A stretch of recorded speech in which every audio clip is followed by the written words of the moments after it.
বস বস বস।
দেখতে পাচ্ছি সূর্য চাষ পুরো নারকেল গাছের মাথা স্পর্শ। আশা করি সবাই যাদের আসার কথা তারা সকলেই এসে উপস্থিত হবে। সর্বপ্রথম আমরা আমাদের আন্তঃস্থ সঙ্গীতের মাধ্যমে সবার কাজ শুরু করব। তাই সকলকে অনুরোধ করব সোজা হয়ে লেজ তুলে দাঁড়ান এবং গলায় গলায় না শুরু।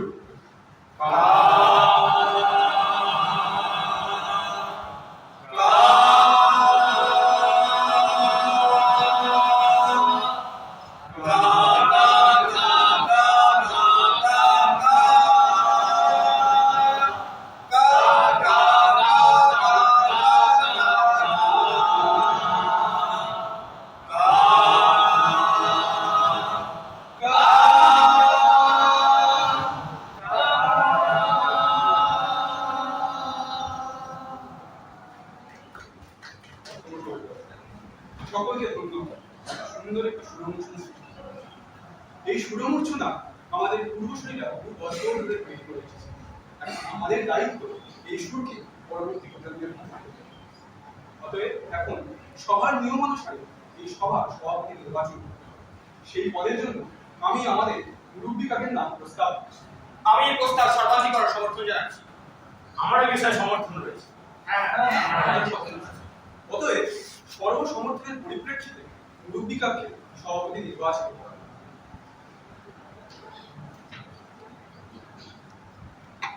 একে কাক বলে বাঘেরে, যদি পার হোস ৩০০, ৭ হরিণের পাবি খোঁজ। যাই গুরু বলে নিমেষে বাঘ বেটা হাওয়া বাতাস। দণ্ড পড়ে বাঘ আসে হরিণের গলা টেনে, জোর হাতে বলে কাক গুরুর নিবেদনে, আমরা কাক বুদ্ধিতে পারি, বুদ্ধির জোরে মোরা বাঘের দশরী। আমাদের চারণ কবি শ্রী অদ্ভুতেশ্বর কাকেশ্বর সে কবে এই কথাগুলো বলে গেছে। আমাদের গর্ব হওয়া উচিত যে আমরা এই মহান কাকেদের বংশধর। বর্তমানে আমাদের এই আমবাগানের কাকেদের পরিচালনার দায়িত্বে রয়েছে আমাদের সর্দার কাক, যার নেতৃত্বে আমরা বহু যুদ্ধ জয় করেছি। তোমরা যারা নতুন, তোমরা ইতিহাসে তো আমাদের খাবার শেষ এই পাশ দিয়ে কাজ পড়ে যাবে। আজ থেকে প্রায় ২০ কাকবর্ষ আগে খাবার মাঠে প্রচুর খাবার পাওয়া যেত। তারপর সেই খাবার খেয়ে আমাদের আনন্দের দিন কাটত। কিন্তু হঠাৎ শীতকালে প্রত্যেকে একপাল দেশি কুকুর এসে খাবার মাঠে দাপাদাপি শুরু করলো। তারা এসে যেমন আমাদের খাবারের ভাগ বসালো, ঠিক তেমনই প্রচুর খাবার নষ্ট হলো। হ্যাঁ, আমাদের খাবারের ভাগ বসানোটা মানতে অসুবিধা হচ্ছিল ঠিকই, কিন্তু আমাদের সব থেকে বড় রাগের কারণ কোথায় ছিল জানো? ওদের খাবার নষ্ট করা। এদের মধ্যে কাক নীতি টিতি বলে কিচ্ছু নেই। এর পরের কাহিনী সরকার কাক নিজের মুখেই শোনাবে। পতাকা এই রামবাগানে আমরা আলোচনায় বসি। কলকাতায় যত কাজ ছিল সকলকে আলোচনায় ডাকা। আলোচনায় ঠিক হলো ডাইরেক্ট অ্যাকশন, অর্থাৎ যুদ্ধ। টানা 18 দিন আমাদের মহাভারতের যুদ্ধ চলবে। কত কাজ বন্ধু আমাদের আপদে পড়ল। কিন্তু আমরা আমাদের নীতি থেকে সরে আসেনি। শেষমেশ কুকুরের দল বিসর্তে বাধ্য হল। তা অভিরাজ, আমাদের আহতের সংখ্যা প্রায় টেনে করে হলো 100 জন, কি বলে? না, সংখ্যাটা 100 নয়, 101 জন। সরকার নিজেদেরকে কখনো আহতদের সংখ্যা ধরে না। যুদ্ধের 10ম দিনে এক ঠেকিগুত্তা সর্দারের ডান পায়ে আঁচড় বসিয়ে দিল। সেই রক্তাক্ত শরীর নিয়ে সর্দার যুদ্ধের সামনে থেকে পরিচালনা করে এবং নিজে যুদ্ধ করে। ও সেই রোমহর্ষক দিনগুলো চোখ বন্ধ করলেই যেন সিনেমার পর্দার মতো ভেসে ওঠে। আমাদের বোর্ড এক্সামে এই যুদ্ধের বর্ণনা করেছিল। প্রশ্ন ছিল ধাপায় ধাপাধাপি যুদ্ধের সব স্তর বর্ণনা দাও। 20 মার্কসে। ও স্যার গেছিলাম না। ওটা ধাপায় ধাপাধাপির যুদ্ধ নয়, ওটা ধাপায় দাপাদাপির যুদ্ধ। ওই ভগবান, গেছিলাম না। পাঠিয়ে দিয়েছিলাম। তোমাদের এই ইয়ং জেনারেশনের এটাই সমস্যা। তোমরা নোট দেখে পড়ো আর পরীক্ষায় চোখ বন্ধ করে লিখে আসো। যে কাহিনী লিখছো তার গৌরবের কথা ভাবছো না। এই কারণেই তো ধাপায় দাপাদাপি যুদ্ধকে অপ্লেসে ধাপায় ধাপাদাপি যুদ্ধ করে চালিয়ে। না মানে মনে ছিল ঠিক আছে রে। সবার সামনে। হ্যাঁ বাবা, বসো। দেখো, তোমাদের ইয়াং জেনারেশনের প্রতি কিন্তু আমাদের কোনো নির্দেশ। আমরা বদি, আমরা তিনজনেই এবারে 60 পেরিয়ে 61তে বাদি না। অর্থাৎ আমেরিকায় যে কাকটি সব থেকে বেশি বছর বেঁচে ছিল, আমরা তিনজনে তার রেকর্ড করতে গেছি। এখন তো তোমাদেরই সময়। আপনারা তিনজনে বলে কলকাতায় বাগানে কাকেদের আশ্রয়। আপনারা যতদিন থাকবেন আমরা আপনাদের নেতৃত্বেই তা হয় না কাকা, এখন তো নতুনেরই সময়। নতুনদের হাতে দায়িত্ব তুলে দিতে হবে। নতুনরা নতুন উদ্যোগে এগিয়ে নিয়ে যাবে এই কাক সমাজকে। তবে আমাদের অর্থাৎ আমরা যারা পুরনো হয়েছি তাদের পক্ষ থেকে কিন্তু ইয়াং জেনারেশনের কাছে একটাই অনুরোধ, অতীত পরিমাকে বাদ দিয়ে কিন্তু নতুনের পথে চলা যায় না। তাই আমাদের প্রত্যেককে এই সমগ্র কাক সমাজের অতীত পরিমার কথা জানতেই হবে। সেই ভালো তার সময় একটা জ্ঞানের বড় করা তৈরি হবে। তাহলে তো এই বিষয়ে আমাদের ভাবনা শুরু করতে হবে। নানা রকমের সভা সমিতি করতে হবে। আরে আর কি প্রয়োজন? আমাদের কেটো দল আছে।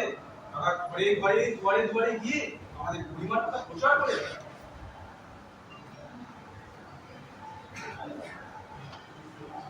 কিন্তু যে কথা শুনে আমার ছোটবেলার কথা মনে পড়ে গেল। ছোটবেলায় আমি একবার কেটোদের গান শুনতে শুনতে তাদের সাথে বাড়ি ছেড়ে পালিয়ে গিয়েছিলাম। পরে তারাই আমার পরের দিন আমাদের মাথাকে ফেরত দিয়ে দেয়। আমি কখনো কেটো দেখিনি। আজকে তোমরা কেটো দেবে। আজকে সবার ওদেরকে আমি আসতে বলছি। তা অভিরাজ, ওরা কতদূর?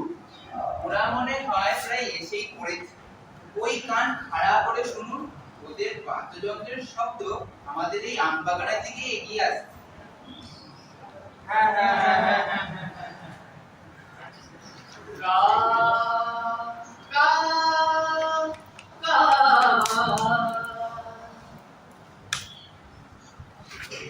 জয় কাক জয় হে, জয় কাক হে, জয় কাক দেবী হে, জয় কাক জয় হে, জয় কাক হে, জয় কাক দেবী হে। ভুবন ভরিয়া তোমার জয় গাথা রহিয়াছে ব্যাপিয়া। তুমি একা সে একা দিন কাল রাখো তো নিয়া। জয় কাক জয় হে, জয় কাক দেব, জয় কাক দেবী হে।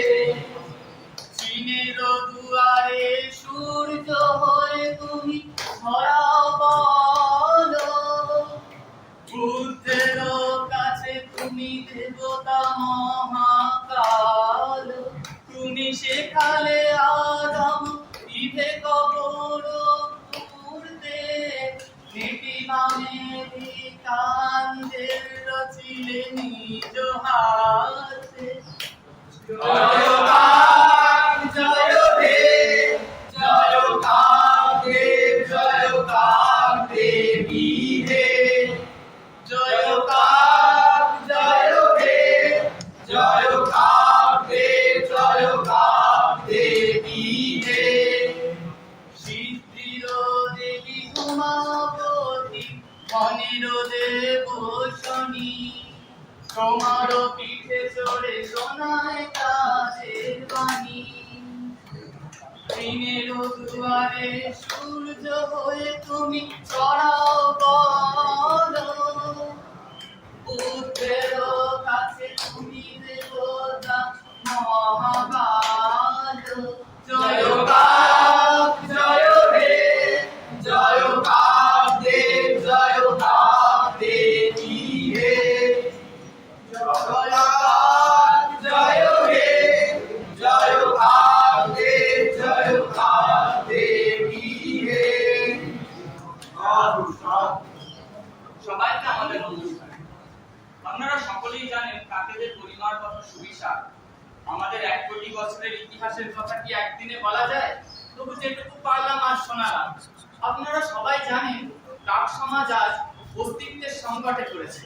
তাই এই সময় হাত গুটিয়ে বসে থাকা নয়, পৃথিবীর সমস্ত কাকেদের একজোট হয়ে বাঁচতে হবে। কিন্তু মন খারাপ করলে চলবে না, আনন্দ করতে করতে বাঁচতে হবে। তাই আমরা গান বেঁধেছি। ঠিক আছে, জানাস উস্তাদ, আমার একটা শর্ত আছে। সমস্ত ইয়ং জেনারেশনকে আমাদের সাথে গলায় গলা মেলাতে হবে। কি মেলাবে তো? সবাইকে মেলাতে হবে। হ্যাঁ, আমাদের তো একই কথা। সব ইয়ং জেনারেশনের সাথে আমাদের কিন্তু গলা মেলাতে হবে এবং সব ইয়ং জেনারেশন আমাদের সাথে গলা মিলে গান করতে হবে। কি সবাই রেডি তো?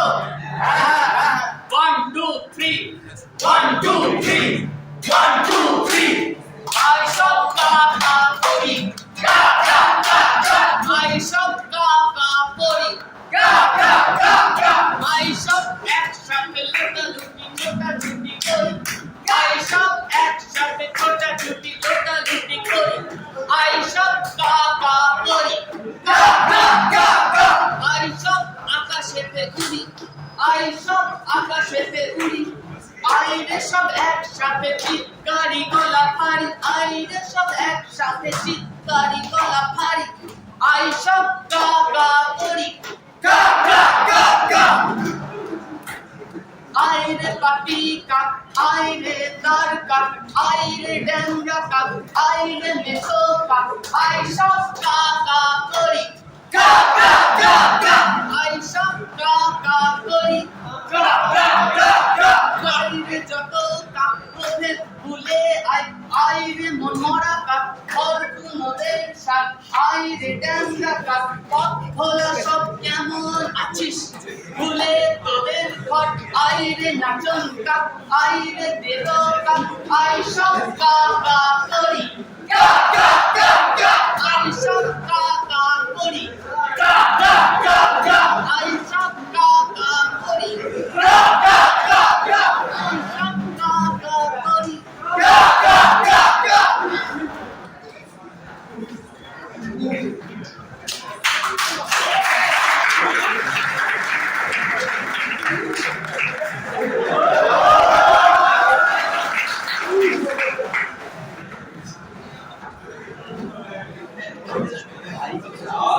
দেখলে তো, এই হলো আমাদের বিপদ। এরা এক জায়গায় বেশিদিন থেকে না। এদের কথা এরকম শক্তিও শোনে। আমি তো ওদের সাথে এক চাপড় নেচেই নিলাম, হেব্বি মজা হলো। কি দিন তারপর নাচতে ইচ্ছা করলো না? দেখ, আমার তোমার যখন তোমার নাচ পাইনি সেখানে আমি গানগুলো বেশ ভালোই লাগে। আমার আবার ছোটবেলার কথা মনে পড়ে গেল। ছোটবেলায় আমি একবার ডালহৌসি পার্কে চলে গেছিলাম। ওখানে প্রতি মাসের প্রথম দিনে কেটো দল আসতো, আমাদের মতো বাচ্চাদেরকে গান শোনাতো এবং ফের যাওয়ার সময় আমাদের মতো বাচ্চাদেরকে ছোট ছোট একটা গঙ্গা করে খেয়ে যেত। আর যা চাল না এখনো মুখে লেগে আছে। এখন আর সে গঙ্গা হরিণ কোথায় কাকা? আমাদের সময় তো ঘরের মাঠে, গঙ্গার ধারে, সল্টলেক চত্বরে কত গঙ্গা হরিণ পাওয়া যেত। আমরা তো গঙ্গা হরিণ ছাড়া কিছু খাওয়ার কথা ভাবতেই পারতাম না। তবে কলকাতার আরশোলার ইঁদুরের স্বাদও কিন্তু কোনো অংশে কম নয়। তবে সে প্রসঙ্গে এখন থাক। আজকের আলোচনার যে প্রধান আলোচ্য বিষয় সে বিষয়ে আসা যাক। আবার কি বলবো? আজকের এই সালিশি সভায় বাদী ও বিবাদী হলো হরকুনকা এবং আপন কুলাকা। সভা চলাকালীন আমরা প্রত্যেকে সভার নিয়ম মেনে চলব এবং সভার নিয়ম মাফিক এখন সৎমন্ত্র পাঠ করবে হরকুনকা। হরকুনক, আমি শ্রীমান হরকুনকা, আমি সমস্ত কাজ দেবতার নামে শপথ করে বলছি, সত্য ছাড়া মিথ্যা কথা আমি বলবো না। এবার আপন বলা। আমি শ্রী আপন ভোলাকা সারা জীবন সত্য কথা ছাড়া বলিনি, আজও বলবো। এবার হরকুনক বলো, আপন কুলার বিরুদ্ধে তোমার কি কি অভিযোগ? ও যে বেহালাপনা করেছে তাতে আমাদের আন্দোলনের কাজ সঙ্গে কোনো জায়গা হয় না। আমি চাই যে কঠোর শাস্তি দাও আর আমাদের আন্দোলন থেকে এক্ষুনি বের করে দাও। এই সিদ্ধান্ত আমাদের গোষ্ঠী নেই, তুমি তোমার অভিযোগ সবিস্তারে বলো। পরিস্থিতি করে দিঘা বলে কি পুরোদমা বাড়ি আছে। ওই বাড়িতে এক বুড়ি আর তার এক কাজের লোক থাকে। বুড়ি রোজ দুপুরবেলা এক বাটি সাদা ভাত আর এক বাটি জল আমাদের ছাদে রেখে দেয়।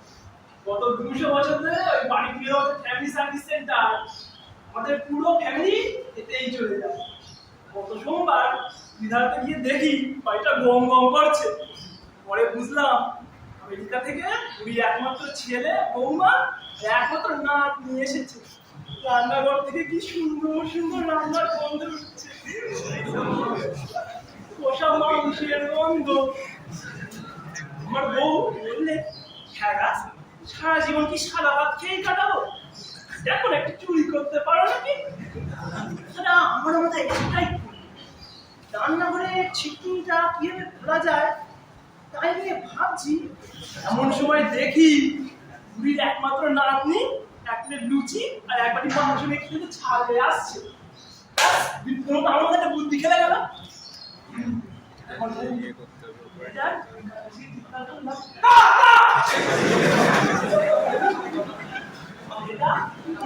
সব লুচি মাংস ছাদে ফেলে দিয়ে পালাবে।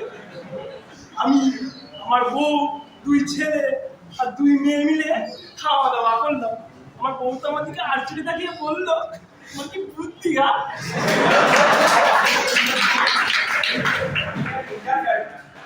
আমার মনে হয় আমাদের এখানে ভদ্রভাবে লাভ স্টোরি শুনতে আসি। ওই লম্বা স্টোরিতে আপন বলাটা কোথায় আর তার দোষী বা কি?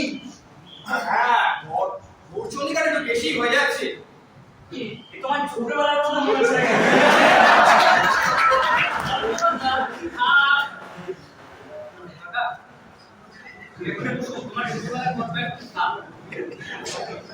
তোমরা সকলে শান্ত হও।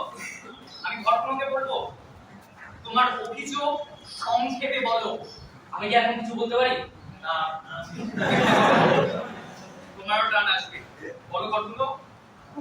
খাওয়া দাওয়ার পরেও বেশ কিছু লুচি মাংস বেশি হলো। আমি সেই বেশি হওয়া লুচি মাংসগুলো নিয়ে আমার গর্তের নিচের ঝোপের মধ্যে চোখ বছরে বিক্রিয়ে রাখলাম। আমার ছোট মেয়েটা তার মাকে সুস্থ বলল, মা এবার আমি আবার লুচি মাংস খাবো। মা লুচি মাংস আনতে গিয়ে দেখি সে লুচি মাংস কই, সেখানে কিচ্ছু নেই। তা দেখে আমার ছোট মেয়ে আহা, কান্নাকাটি বলো, তারপর কি হলো?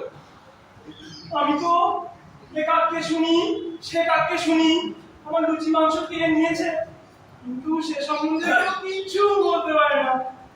শেষে সন্ধ্যেবেলা আমার ওর সাথে দেখা হলো।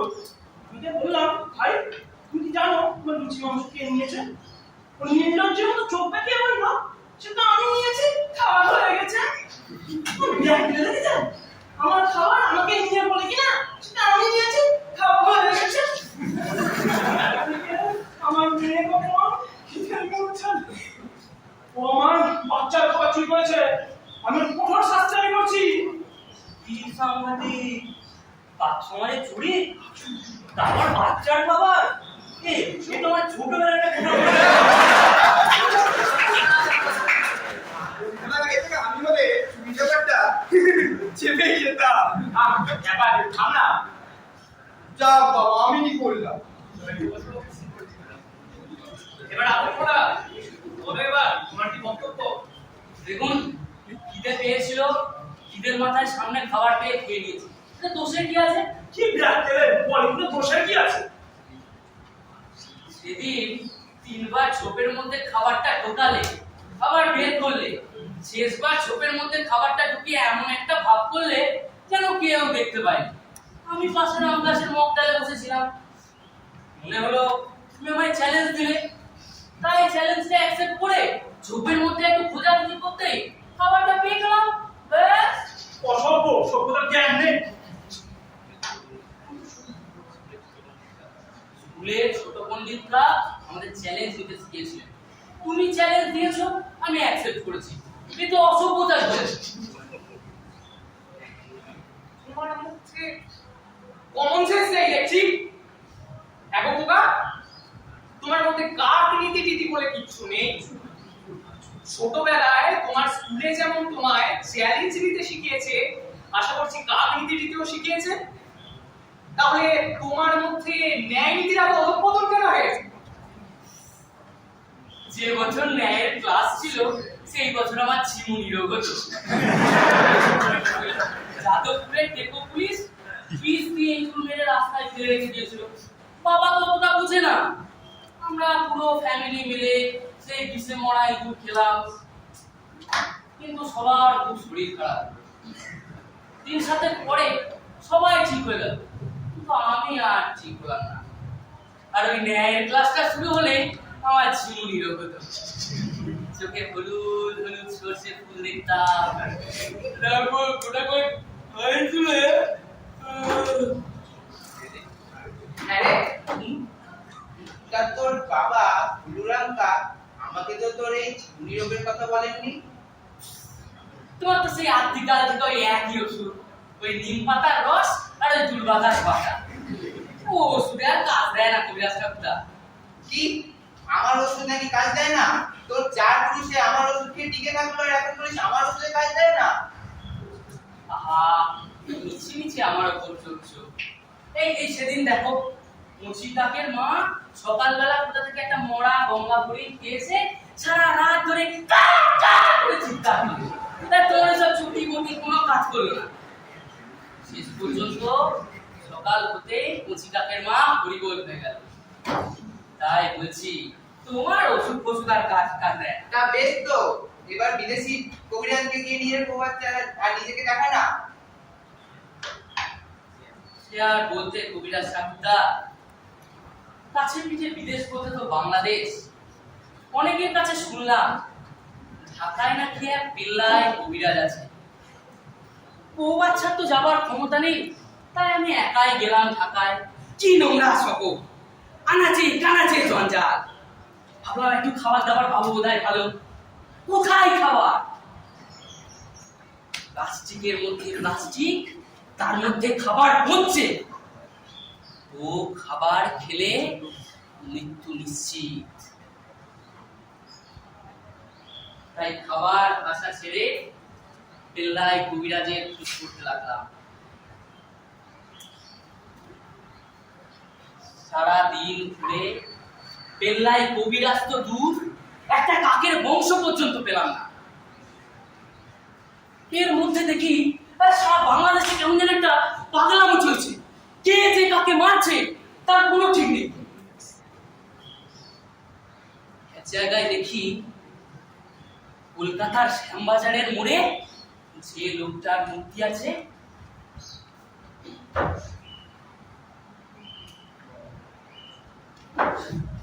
ঢাকার এক মোড়ে সেই লোকটার ঘাড়ে কয়েকজন ছোকরা চেপে বসে তার মুন্ডুটা তুলে নিয়ে আচ্ছা ছুঁড়ে ফেলে দিল মাটিতে।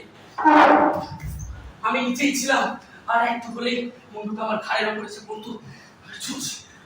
আমি শুনছি আমি ছুটছি।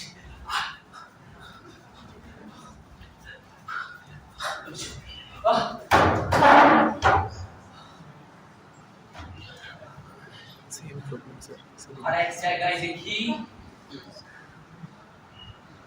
কলকাতার গলিতে গলিতে যে দাড়িওয়ালা লোকটার মূর্তি আছে, ওই কি যেন নাম, রবি ঠাকুর, তার মূর্তি ঢাকার রাস্তায় মাটিতে চৌচির হয়ে পড়ে আছে। পাশ দিয়ে কত যুবক যুবতী কি যেন দাবি নিয়ে চিৎকার করতে করতে চলে যাচ্ছে, মানছি না, মানবো না, মানছি না, মানবো না। কারো কোনো দুঃখের নেই। সব দেখে আমার মনের মধ্যে কেমন যেন একটা আন্দোলন হতে লাগলো। এপারে রামবাগানে কাক আছে, ওপারের রামবাগানে কাক নেই। এপারের মানুষ আর ওপারের মানুষ কি তবে আলাদা? এপারের বাঙালি আর ওপারের বাঙালি কি তবে এক নয়? আমার সারা শরীর অবশ হয়ে গেল।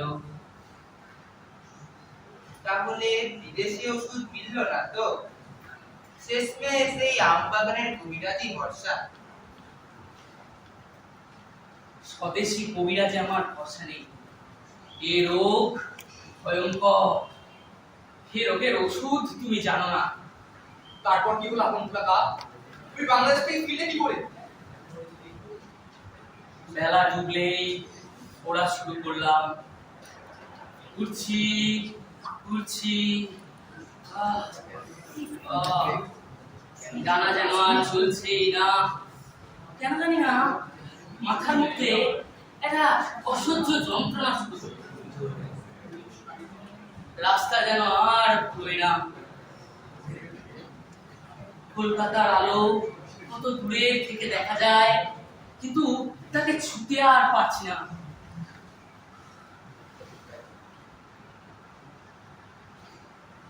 রাত তখন প্রায় 2টো। আমি আরজিকরের ছাদের উপর দিয়ে উড়ে যাচ্ছি। মনে হলো শরীরটা যেন আর পারছে না, একটু মানুষ ডাক্তারকে দেখিয়ে নিলে কেমন হয়। আমি আরজিকরের ছাদে নামলাম। আমার সারা শরীর জলমল করছে।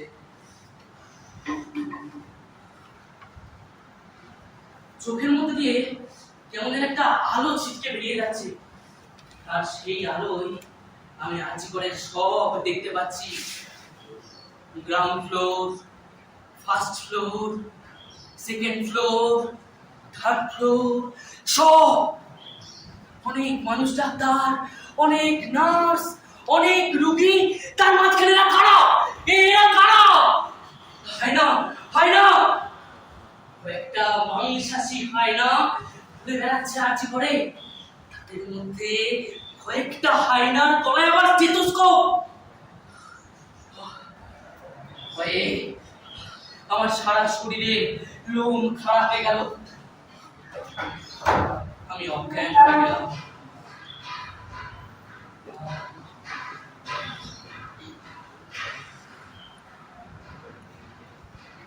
পরের দিন বিকেলে আমার জ্ঞান ফিরল। জ্ঞান ফিরতেই চোখে সে আলোটা আবার ঝলসে উঠছে। আরজিকরে ঘটে যাওয়া গত 12 ঘন্টার সবকিছু আমার চোখের সামনে কেমন সিনেমার মতো ভেসে উঠছে। আমি দেখতে পাচ্ছি কলকাতার রাস্তায় কতগুলো মাংসাশী ধূর্ত হায়না গলায় স্টেথোস্কোপ ঝুলিয়ে ঘুরে বেড়াচ্ছে।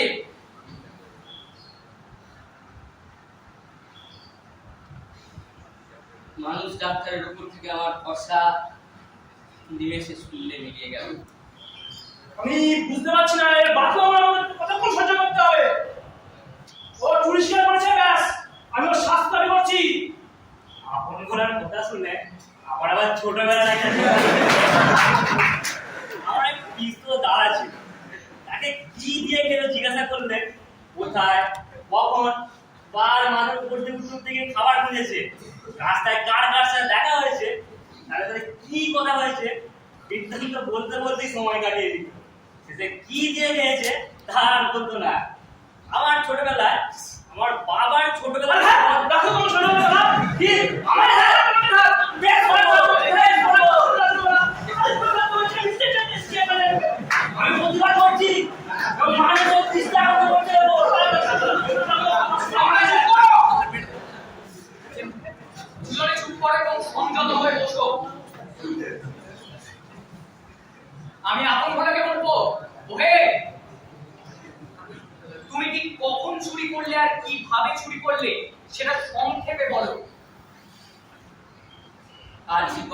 ফেরার পথে আমার মেয়েটার কথা খুব মনে পড়ছিল। সূর্য তখন ডুবু বাসায় ফিরে দেখি অসুস্থ মেয়েটা আমার খিদেই কাতরাচ্ছে, আর ওর মা ওর পাশে অচৈতন্য হয়ে পড়ে আছে। ওর শুনতে পাচ্ছি না, আমি খাবারের খোঁজে বেরিয়ে পড়লাম।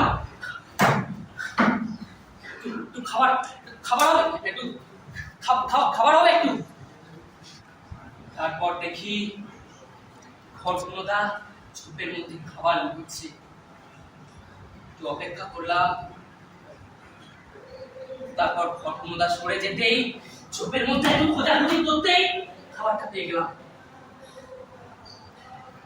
তারপর আমরা সবাই মিলে সেই খাবার খেলাম।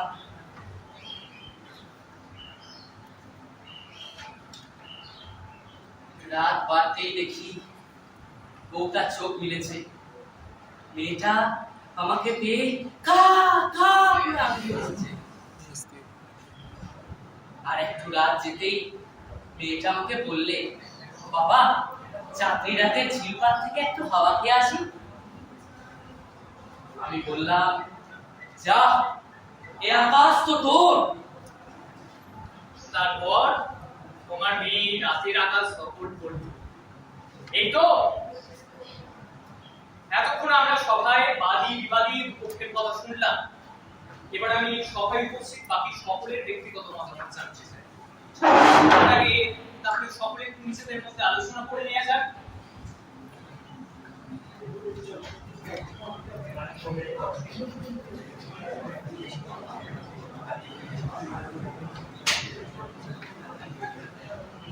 অসময় আসতে হলো সর্দার। কি গোয়েন্দা কাক তুমি?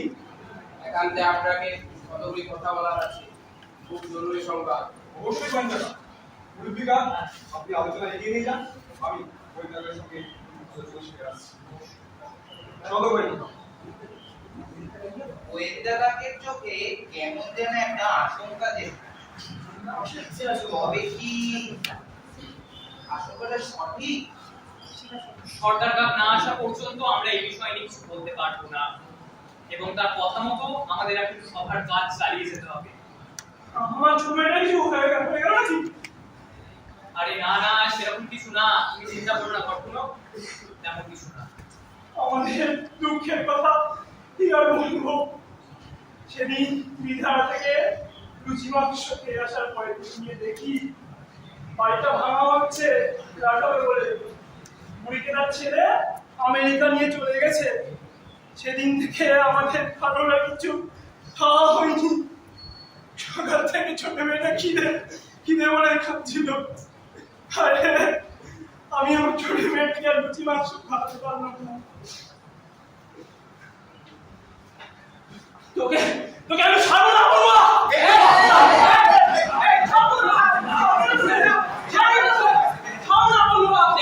নিজেকে সম্মানিত করে ঘটনা কাক। তুমি কাক ব্যবস্থার বিচার ব্যবস্থা আমি আসলে লুচি মাংস বানিয়ে খাই না, আমি আমার লুচি মাংস চাই। চুপ করো, চুপ করে বসো। ওকে বলতে দিন, খালি পেটে থাকার কি কষ্ট তা আমি জানি। ছোটবেলা থেকে মানুষের এই বলতলার ইটো কাটা খেয়েই তো বড় হয়েছি। গত 10-15 বছরে সেই কল্পনাগুলো সব হাওয়া হয়ে গেছে। যে পাড়ায় আমরা যেতাম সে পাড়া আজ জুড়ে গেছে বড় বড় ইট পাথরের ইমারতে। কোথাও আর খাবার নেই। তোকে তোমাদের একা, আমি নিজে আস্তাকুরের কাজ, আস্তাকুর ফুটে ফুটে আমি খাবার খেয়েছি। এখন আস্তাকুরে খাবার কই? যেটুকু মেলে তাও 10 দিনের পচা প্লাস্টিকে মোড়া অস্বাস্থ্যকর খাবার। সে খাবার খেলে বিদায়ের ঘন্টা বাজছে শিয়রে। হৃদয় হতে দুঃখ মুছে ঘর বাঁধিছল অন্য পারে। মানুষের কাল আসছে হে, পুরুল শাবল গাইতি হাতে। আমবাগান আজ নিঃস্ব হবে, গাছের প্রাণ হারিয়ে যাবে। কাকের বাসা কাকের পথ, লুটবে এবার পথের পথ। আশঙ্কাটা কি তবে সঠিক সরকার কাক?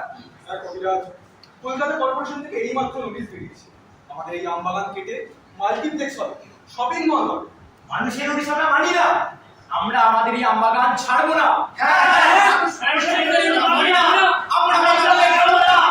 প্রয়োজনে আমরা মানুষের সাথে যুদ্ধ করবো। যুদ্ধ করবো।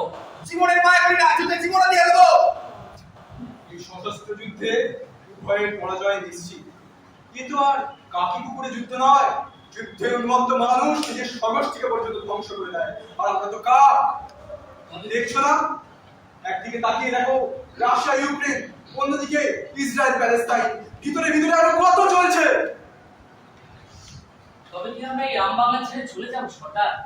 আমাদের ঘর যারা ভাঙছে আমরা কি তাদের কিছুই করবো না? আমরা তো মানুষের বন্ধুই ছিলাম। সভ্যতার আদি লগ্ন থেকে আমরা একে অপরের পরিপূরক।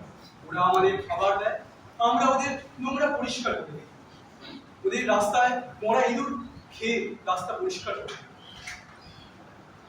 এবার আমাদের যুদ্ধ হবে, নীরব প্রতিবাদের যুদ্ধ। মানুষ একদিন বুঝবে তাদের বন্ধু বিয়োগের যন্ত্রণা। বুঝবে না মানুষ, বুঝবে না। মানুষ এখন স্বার্থপরতার চরম সীমায়। দেখলেন না এই কদিন আগে ঝাড়গ্রামে এক গর্ভবতী হাতিকে জ্বলন্ত লোহার শির ঝুঁকিয়ে হত্যা করলো? ওটা মানুষের অধঃপতন, মনুষ্যত্বের নয়। দেখছো না চারিদিকে মনুষ্যত্ব আবার কেমন জেগে উঠেছে? রাজনীতির পতাকা ছাড়া মানুষের ঢল নেমেছে রাস্তায়। ইস্ট বেঙ্গল, মোহনবাগান কেমন মিলে গেছে এক স্লোগানে। মানুষের মধ্যে মনুষ্যত্ব জাগবে, তাহলে কি আমরা যুদ্ধ করবো না? সেই যুদ্ধে পরাজয় নিশ্চিত। সেরকম যুদ্ধ আমরা করবো কেন?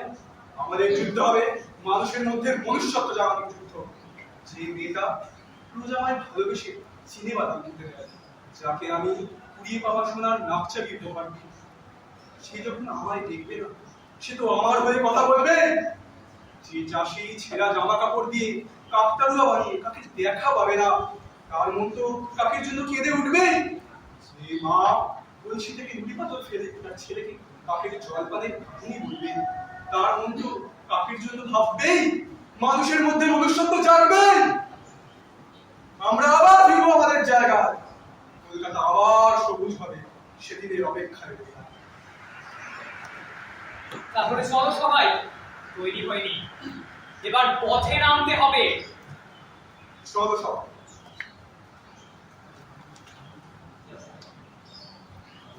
সর্দার, আমি আবার বিচার চাই না সর্দার। আমার বিচার কোনো অভিযোগ নেই সর্দার। তুমি দুঃখ করো না। মনে করো আজ ঘর কোনো কাক থেকে তুমি ঘর বাহির কাক হলে। কত কি দেখার আছে এই বৃহৎ পৃথিবীতে। যাওয়ার আগে আর দুদণ্ড বসে নেই আমরা। তোমরা সবাই বসো, তুমিও বসো।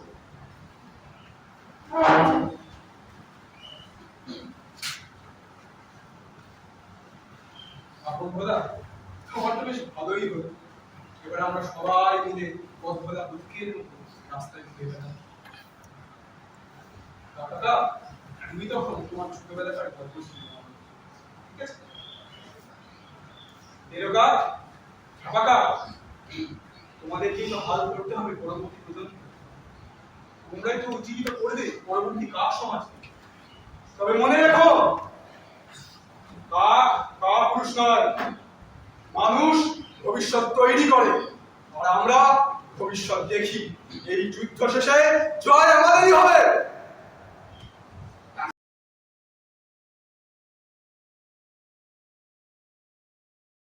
দায়িত্ব পালন করবে।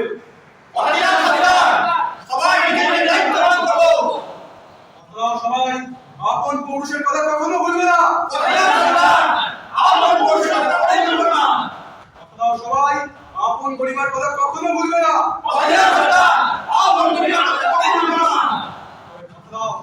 সবাই একসাথে কথা বলবো। সবাই গলা ছেড়ে একসাথে বলো, কাকা কাকা কাকা কাকা।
স্যার